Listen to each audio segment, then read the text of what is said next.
آپ کے اس اصول کے خلاف جا رہے ہیں, اگر اس اصول کے خلاف جا رہے ہیں تو ان پر حکم شرع کیا لگے گا وہ آپ بتائیے. اور آپ نے اس کلپ میں ایک بات یہ کہی, آخری سوال آپ سے یہ ہے کہ آپ نے ایک بات یہ کہی ہے کہ ہم نے تو ایک حکمت اختیار کی ہے. وہ حکمت کیا ہے؟ اس حکمت کو آپ منظر عام پر لے کر کے آئیں تاکہ اس حکمت کو ہم شریعت کے ترازو میں رکھ کر کے تولیں اور شریعت کے معیار کو سامنے رکھ کر کے اس کا ہم جو ہے جائزہ لیں. انشاءاللہ مجھے امید ہے کہ آپ جلال کیے بغیر ان پر کچھ نہ کچھ توجہ کریں گے اور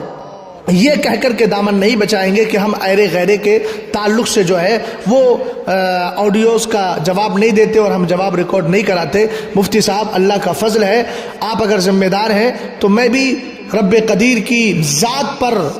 اعتماد اور بھروسہ کرتے ہوئے اور اللہ رب العزت کا شکر ادا کرتے ہوئے کہتا ہوں کہ میں بھی بے فضل ہی تعالی جامعہ اشرفیہ کا ایک فارغ ہوں, مبارک پور اعظم گڑھ, سرکار تاج الشریعہ نور اللہ مرقدہ کا مرید ہوں اور حضور تاج الشریعہ نور اللہ مرقدہ کا مشہور زمانہ ادارہ مرکز الدراسات الاسلامیہ جامعۃ الرضا بریلی شریف یو پی ہند کا ایک ادنا سا خادم, وہاں کا ایک استاذ ہوں. اور بے فضل ہی تعالی میں بھی جو ہے ان سارے مسائل کو جانتا ہوں جو مسائل موجودہ وقت میں چل رہے ہیں. اس لیے آپ یہ کہہ کر اپنا دامن نہیں چھڑا سکتے کہ میں ایرے غیرے کا جواب نہیں دیتا. دوسری بات, آپ کو اور خاص کر آپ کے جو فالوورز ہیں ان کو میں یہ بتانا چاہوں گا کہ یہ آڈیو ریکارڈ کرا کر مجھے اپنے فالوور یا ویوز وغیرہ نہیں بڑھانا ہے اور نہ ہی مجھے جو ہے اس کی کمائی کھانا ہے. میں تو اس کمائی سے دور رہتا ہوں, اللہ کا فضل ہے, میں اس کو ناجائز و حرام ہی سمجھتا ہوں, ہے نا. اور مفتی صاحب قبلہ, آپ نے جو کہا تھا کہ کچھ لوگ آڈیو بنا کر کے 1 لاکھ تک ان کی آڈیو چل گئی ہے بیچاروں کی, اور آپ نے عجیب تبسم ریزیوں کے ساتھ یہ جملہ کہا تھا, یہ کہیں نہ کہیں آپ کی انانیت کو بتا رہا ہے. خدا را ایسے جملے بولنے سے بھی آپ پرہیز کیجئے. آپ اپنے آپ کو ذمہ دار سمجھتے ہیں اور اپنے آپ کو عالم معروف جانتے ہیں, تو یہ آپ کا شیوا نہیں کہ اس طرح کے جملے بول کر کسی سنی شخص پر طنز کریں. اب وہ آپ نے کس کے لیے طنز کیا ہے, وہ آپ کی نیت میں منوی ہے, آپ کا مراد منوی ہے, میں نہیں جانتا کون ہے, لیکن بہرحال اس طرح کے جملے بولنا ایک ذمہ دار کے شایان شان نہیں ہے. مجھے امید ہے انشاءاللہ آپ ان سوالوں کے جواب دیں گے. اس کے بعد اگلی بات ہم عوام اہل سنت کے سامنے پیش کریں گے. تب تک کے لیے اجازت دیں. السلام علیکم ورحمۃ اللہ تعالی وبرکاتہ.